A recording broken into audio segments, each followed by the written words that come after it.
One of the biggest questions we've had about the Steelers has been about Kenny Pickett and whether he can call audibles at the line of scrimmage. Well, Mike Tomlin was asked about that on his Tuesday press conference. We'll talk about that here and a lot more today on the Locked On Steelers podcast. I'm your host, Chris Carter. We've got Wes Euler from Steeler Nation Radio. It's going to be a fun episode. Let's get into it. You are Locked On Steelers, your daily Pittsburgh Steelers podcast, part of the Locked On Podcast Network, your team every day.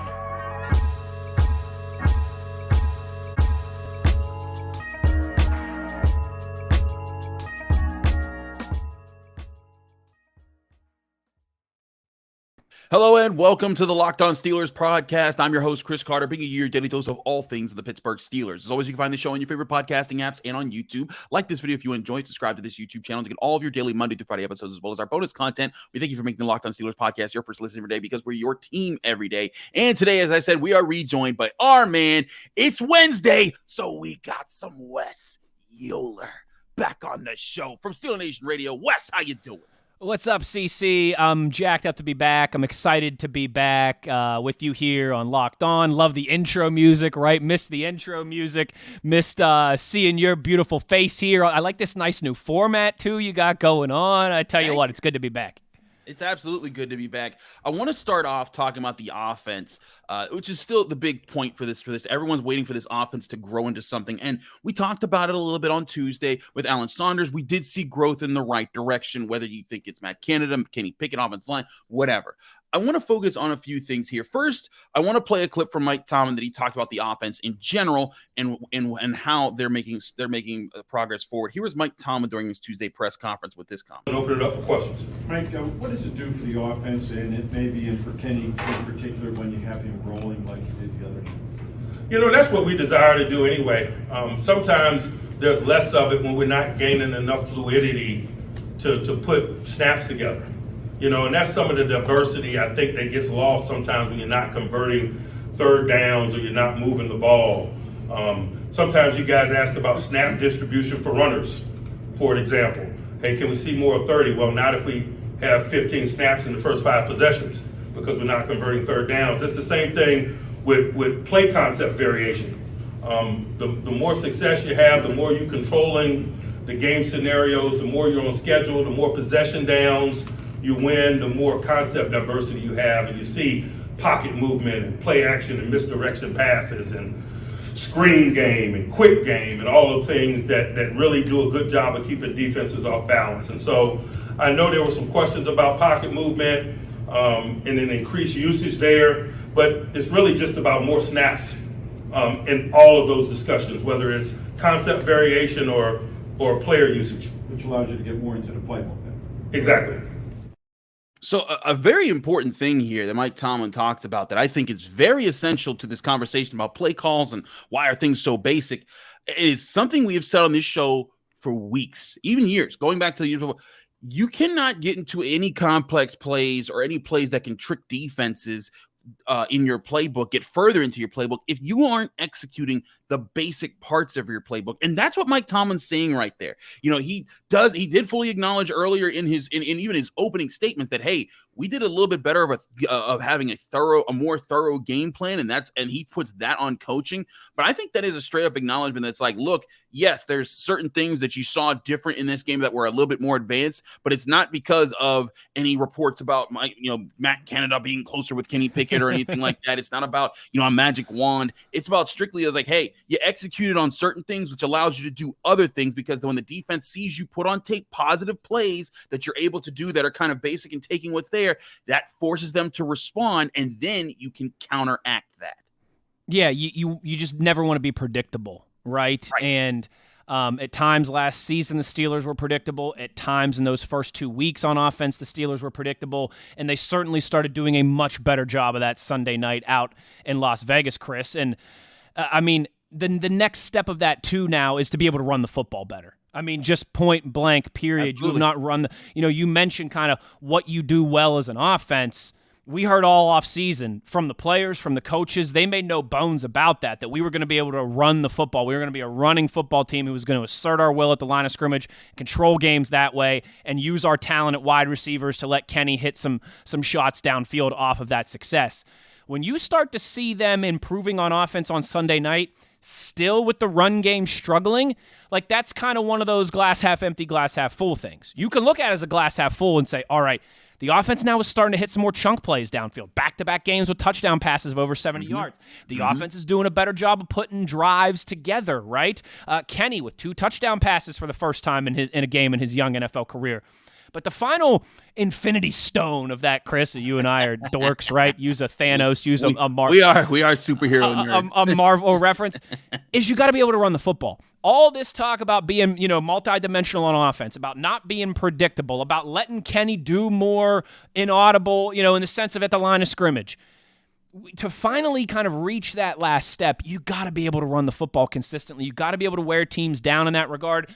And you got to be able to make them respect your run game, which right now they aren't necessarily doing. In a weird way, you're getting a little bit more respect for your run game when Jaylen Warren's out on the field, right? But when Najee is out there, man, you're a little bit limited in the possibilities that you have.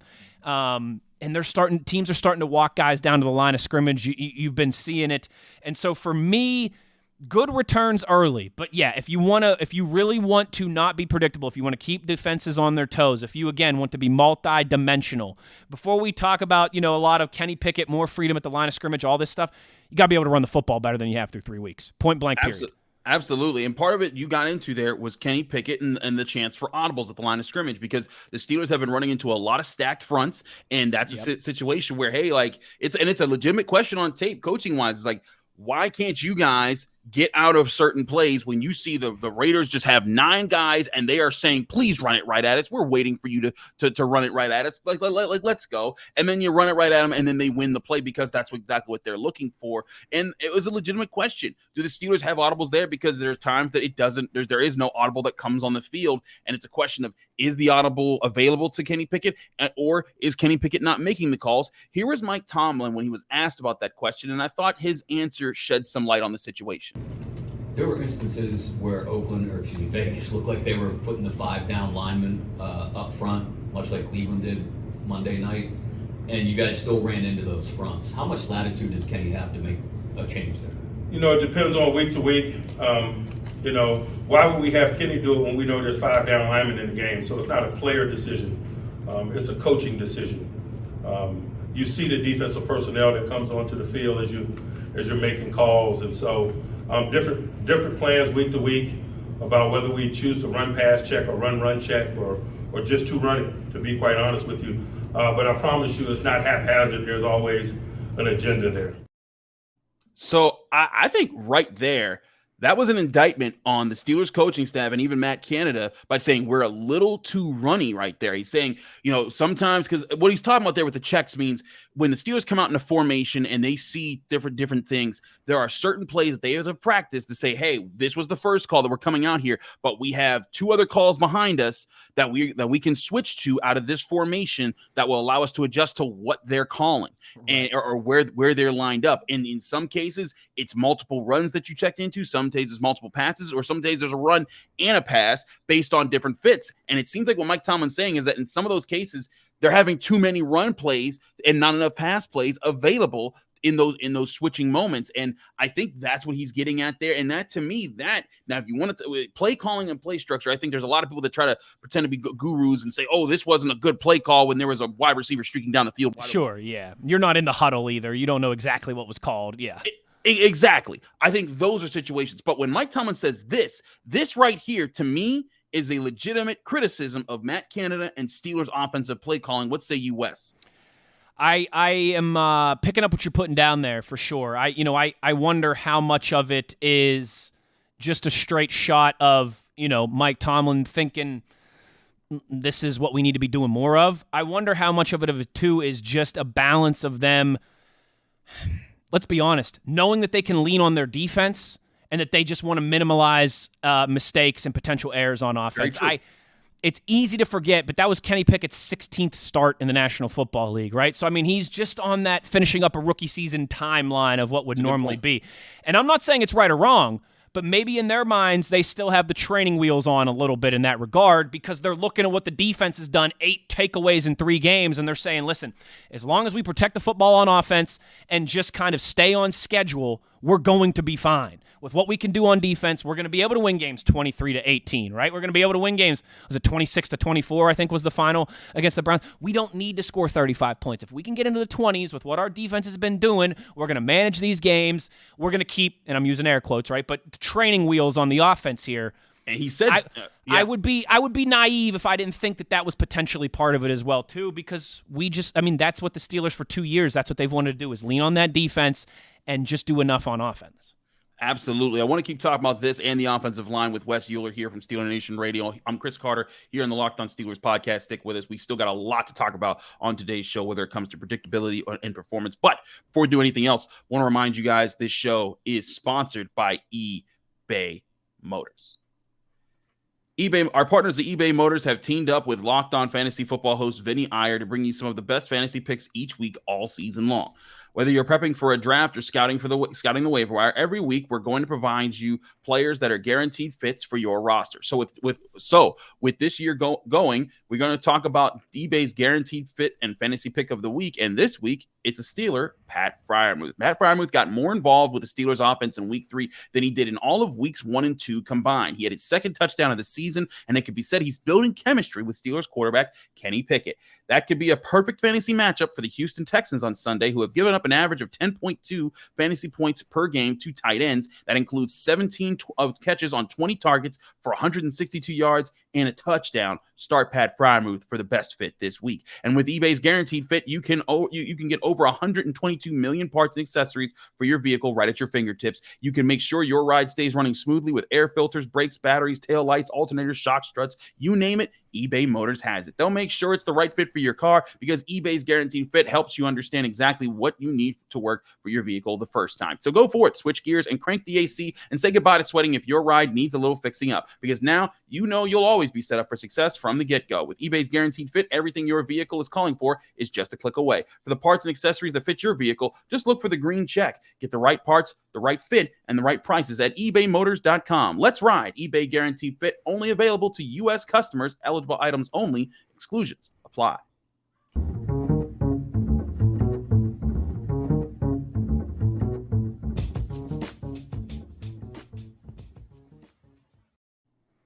We're back here on the Locked On Steelers podcast. I'm your host, Chris Carter, here with Wes Euler from Steeler Nation Radio. Wes, I want to finish up this point about the predictability of this offense. I think part of what happens here, and I also want to shout out my other podcast I do with the Pittsburgh Post-Gazette, the North Shore Drive podcast. I talk with Max Starks about this, 2-time Super Bowl champion. Big Max. Great guy, also on Steeler Nation Radio all the time. He does a great job breaking things down, and he had some really great insight on this as well. But he talked to me about that for the Pittsburgh Post-Gazette. Find it the same way you find this podcast. He talked to me about how it is so important to have plays that are your bread and butter, things that you can go to. And the Steelers still don't have that on offense, whether it's a power run, a zone run. You know, if you want to imagine that in your head, you're like, what does that even look like, Chris? It was back in the 2010s with the Killer Bees era. It was when you saw Marquise Pouncey and David DeCastro rolling around as a double pull and defensive linemen saying, oh, crap, they're bringing that this way. And Le'Veon Bell's coming right behind them. And we can't stop that. They're getting at least 6 or 8 yards. The Steelers don't have that in the arsenal, whether it's the passing game or the running game. Now, again, finding some success in the offense period on Sunday, that was why it was so important. And no one's saying that the offense has figured it all out, but they at least put out some positive plays there to build confidence and say, hey, if you can build on these things, you can find something consistent in your offense, it can scare defenses with, hey, we have to take away that one thing. And when they start committing to take away one thing, that allows you to counter with your game plan so that you can be, the key word, not as predictable. It's what it's all about. And Chris, it sounds funny because this logic almost sounds against being, not predictable, against limiting your predictability. But the best offenses, I should say, not teams, the best offenses in the National Football League, man, they run like 6 plays just with a lot of variations off those plays. Absolutely. I mean, watch the Chiefs, watch the Bills, watch the Eagles.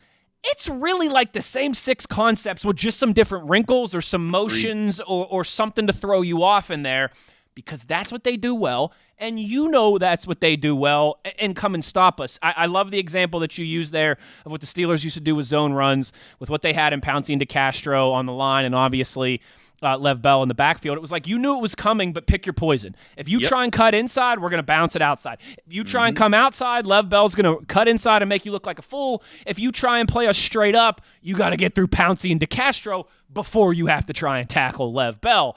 Teams knew what they were doing. Come and stop us. We've got 3 options off this one play. We can go inside, we can go outside, we can come right at you. Bang, bend, or bounce, right? You pick your poison, and we're going to make one of the other options work. That's what the best offenses in the NFL. Watch what they do with Mahomes. That's why it doesn't matter that they lose Tyreek Hill and they can still keep that thing humming, right? Watch what the Eagles have done over the last year and change with Jalen Hurts. So much of what they do is predictable in a way, to use air quotes. But come and stop it.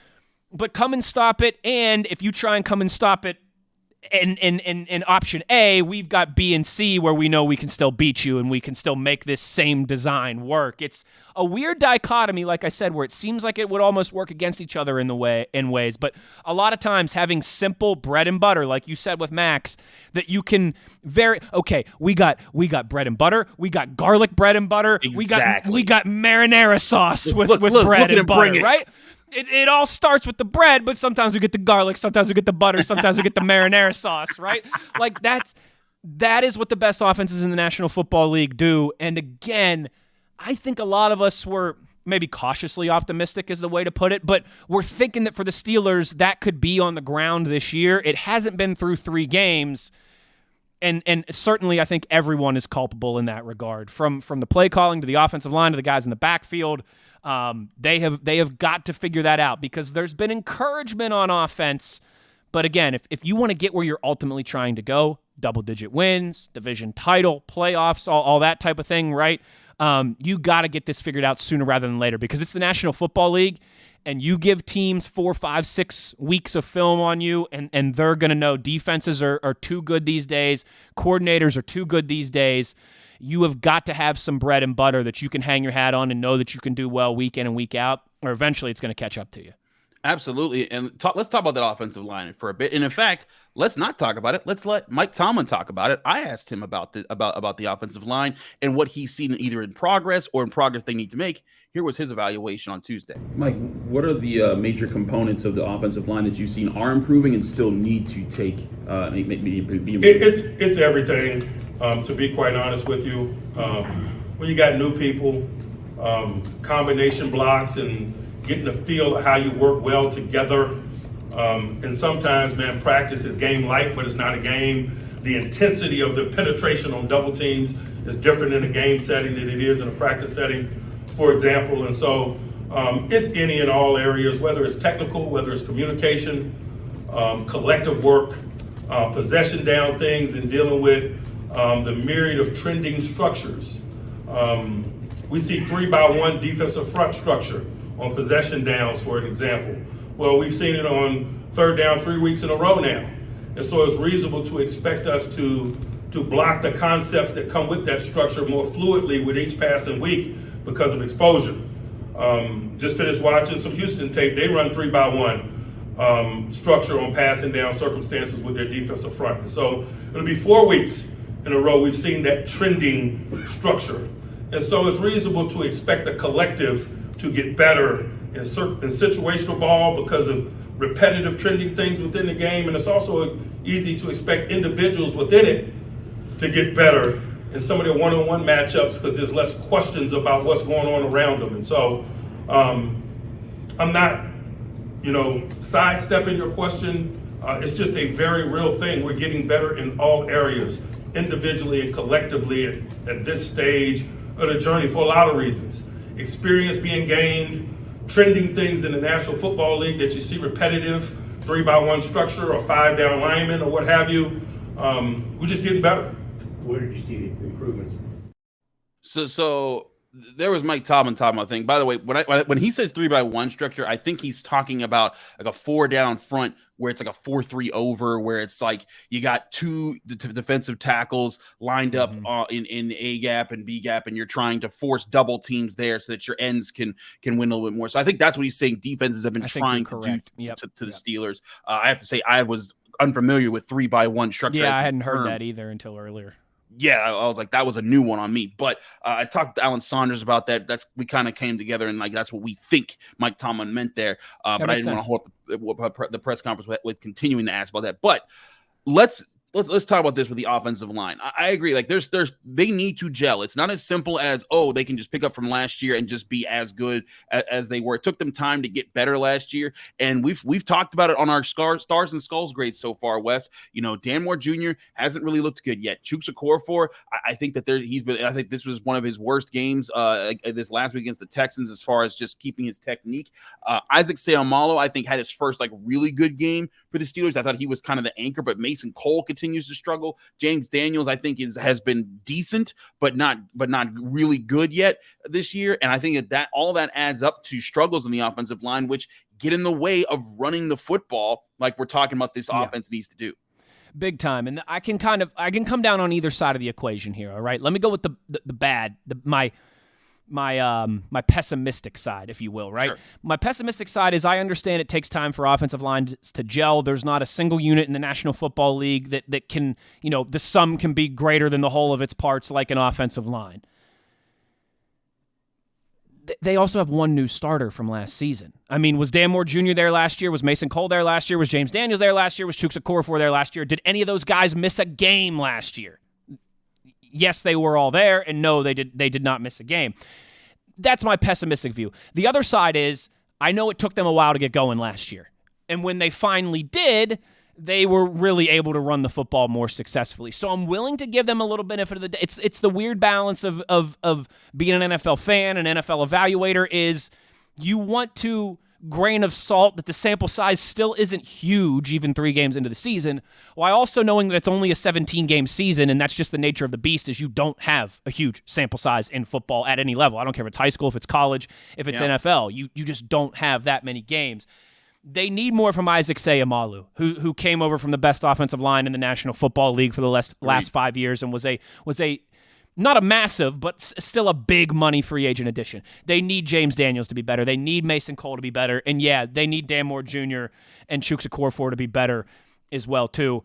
Part of this as well, at times last season, it's weird, Chris, but go back and look at it. I realize I'm not saying that I would rather have Kevin Dotson than Isaac Seumalo. I wouldn't. I would have signed up for Seumalo a million times in the offseason. But a lot of times last year when they were running at their best, man, Kevin Dotson was playing really well. That's his bread and butter, is that interior run game. And James Daniels hasn't been that, Mason Cole hasn't been that, Isaac Seumalo hasn't been that. So again, that one's tough for me because I can look at it and I can say, okay, you're bringing back 4 or 5 starters who were all healthy last season, and you added a big money guy in Isaac Seumalo. I don't want to hear about all this chemistry and all that, like you're working in 3 or 4 new starters of the offensive line. I also am willing to give them a little bit of a benefit of the doubt. Because they played so much better down the stretch last year than they did at the start of the season. And let's hope that that's something that they can get moving in the right direction here soon.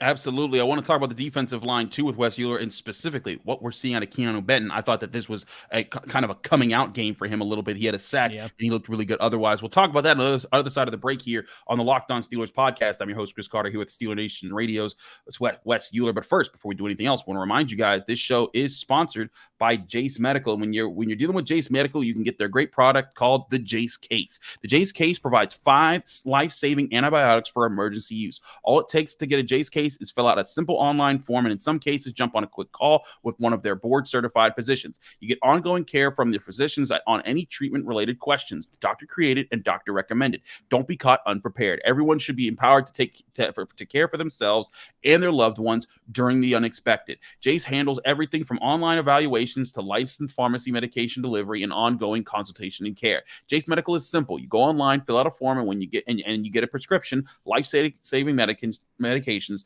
delivered right to your door. The Jace case gives you peace of mind that you are not just hoping that you have access to medication in an emergency. Jace Medical makes sure you have the medication in hand. Save more than $360 by getting life-saving antibiotics with Jace Medical Plus and an additional $20 off by using our code Locked On. It's LOCKEDON, Locked On at checkout at jacemedical.com. That's JASE medical.com.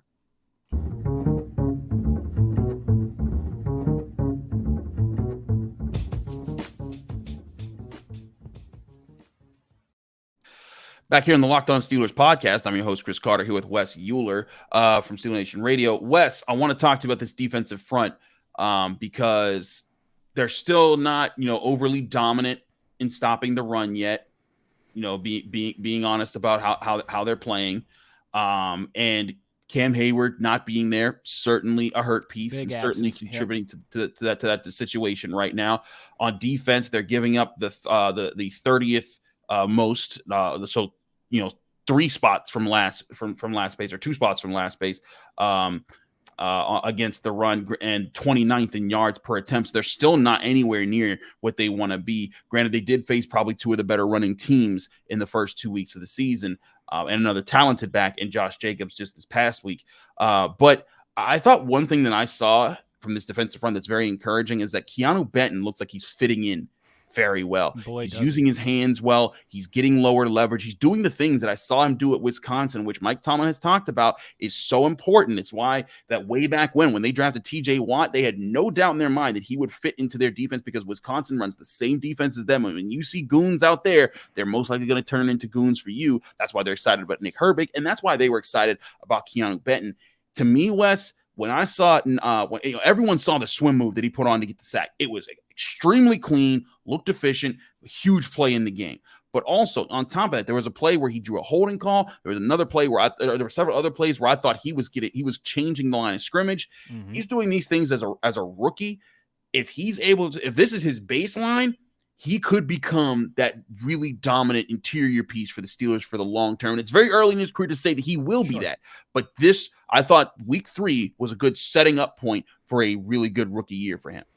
Yeah, the early returns are excellent, right, on Keanu Benton at a time where you've needed it. I mean, we can't say enough about what Cam Hayward means to that defense, but particularly that defensive line where other than him, it's a lot of younger, and Larry O as well, too, to be fair. But other than those two, it's a lot of younger, more unproven, still on their rookie contracts, kind of trying to carve out their spot on an NFL roster for a long-term career. Guys like Benton, guys like Leal, guys like Loudermilk, guys like Adams, who have maybe been a little more journeymen in certain ways. You needed, obviously, someone to step up in the absence of Cam Hayward. Larry O had his moments, and, man, particularly against his old team, the Cleveland Browns, I thought he was great, particularly in the first half of that game on Monday night, really setting a tone for that Steelers defense. And Keanu Benton, you're right. I mean, he looks like a guy who is just getting it, just grasping it early on. They're not asking him to do much. You mentioned the continuity from what he was asked to do at Wisconsin to now in Pittsburgh. When you get to play with guys like Highsmith and Watt on your ends as well too, that certainly helps. He at times on Sunday Night Football against the Raiders looked like he was shot out of a cannon, and that's going to be big because you're going to get Cam back at some point. But not this week, not next week, not really soon here. You hope sometime in October maybe, but that could still be 5-6 weeks away. Keanu Benton is a guy that is looking a little bit more comfortable all throughout camp, all throughout the preseason, now throughout the regular season as well, too. You saw a little bit from him against the Niners, and then a little bit more against the Browns, and then obviously that big performance on Sunday night. You're right, Chris. As much as we talk about the run game struggles on offense, that's maybe the one thing that the defense is still left desired as well, too, is Week 1 was week 1. I mean, it's not to excuse it. It's not to say it didn't happen, but the Niners are the Niners, and you know what? It was just one of those games. Bleep happens, right? And bleep happened week 1 against the Niners. Right. But Nick Chubb was having his way until he exited the game. At times, Josh Jacobs on Sunday night was having his way. Now, he ends with, 64, 65 yards, I think it was, and you'll take that. For him, you limited one of the better backs in the league to less than 70 yards, and I think he had 17 carries, so it wasn't like he had limited touches either. but you got to have that a little more consistently. Jacobs still had his moments on Sunday night where he was running the ball, where the Raiders were running the ball successfully. For this defense to really, truly be elite, like they've shown through the last 2 weeks at times, if you want to be a defense that can be maybe the best in the NFL and can win games for this team consistently and can particularly do it down the stretch when the weather gets cold and all the tickets are sold in December and January when playoffs are on the line and hopefully you find yourself in the postseason, got to be able to dominate that line of scrimmage like we've talked about on offense, but on defense as well too. If they're going to get to that point, you're going to need a healthy Cam Hayward back, certainly, but you're going to continue to need more of what we've seen from Keanu Benton, and hopefully that arrow is pointing straight up for him. I think that's the big key, is can that arrow stay pointed up for him, and can it lead to more success? Because as much as offensive chemistry is needed on the offensive line to them to understand when to combo block, when to do the things that Mike Tomlin was talking about, chemistry is needed for the defensive line too. Knowing how to counteract with what different offenses like to do, knowing how to support each other in the right moments, and not just with the defensive line, but also how the linebackers fit in, which we know is an all-new group. That stuff takes time. But again, if the Steelers can continue to snack wins while they're building on offense and building on defense, like if we're talking about if we're going into the bye week, Wes, and we're talking about the Steelers being 4-1 and 3-2, and we're talking about they've made progress with each game, but they're not there yet, they're on track to be a much better team by the end of the season, which is, again, why going into this year, my point always was, this is not the year. This is not the window is open for Super Bowl year.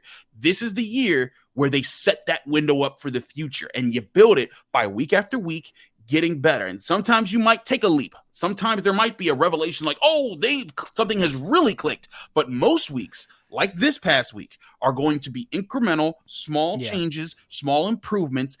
And if you stack them, just like Kenny Pickett stacked good practices and then stacked good preseason games, if you stack them in the regular season, they build up to you becoming a better team in the games that matter. And potentially, if they keep winning football games and they're better by then, they'll be ready to win the big games. The last 5 games are going to be really competitive at the end of the season with some of the opponents they have lined up. And if they make the playoffs, they can be ready to take on their first opponent. That's why we keep talking about this progress here. Wes, any final thoughts there on that? Yeah, just to piggyback off what you said, last thing here, I think you're absolutely right. And that's what they weren't able to do last year, right? Last year, you looked up and you were, 2-6 or 3-6 at the bye week, whatever it was, and you played so much better down the stretch, and you were able to finish with a winning record and have a chance to make the playoffs the last week of the season, which says a lot. But you just dug yourself too deep of a hole at that point, right, Chris? Mm-hmm.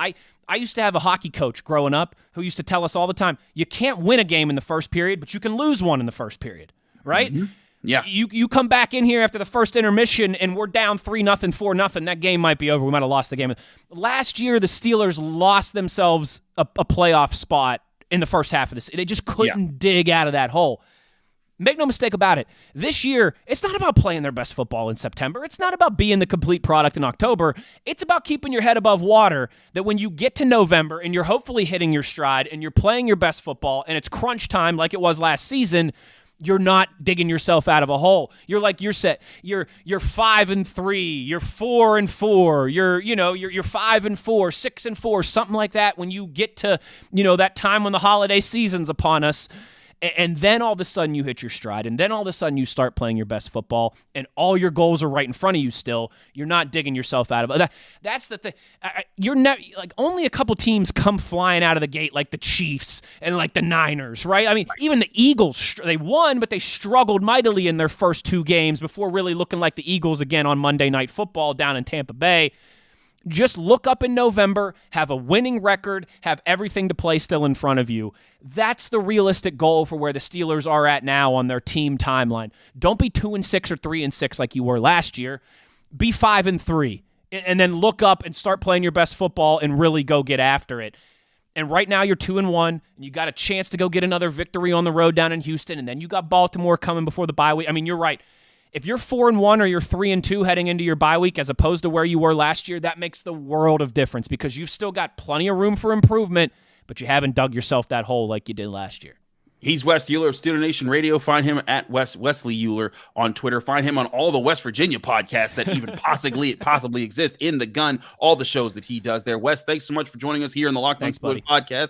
Thank you all for tuning into the Locked On Steelers podcast. I'm your host, Chris Carter. Follow me on Twitter and Instagram at Carter Critiques. Read my work at the Pittsburgh Post-Gazette, post-gazette.com. And check me out here in the Locked On Steelers podcast, as well as the North Shore Drive podcast for the Post-Gazette, wherever you listen to your podcasts, wherever you watch your podcasts on YouTube. Thanks again for tuning in. We'll be back Thursday with Crossover Thursday, getting you ready for Steelers versus Texans this weekend tomorrow on the Thursday episode.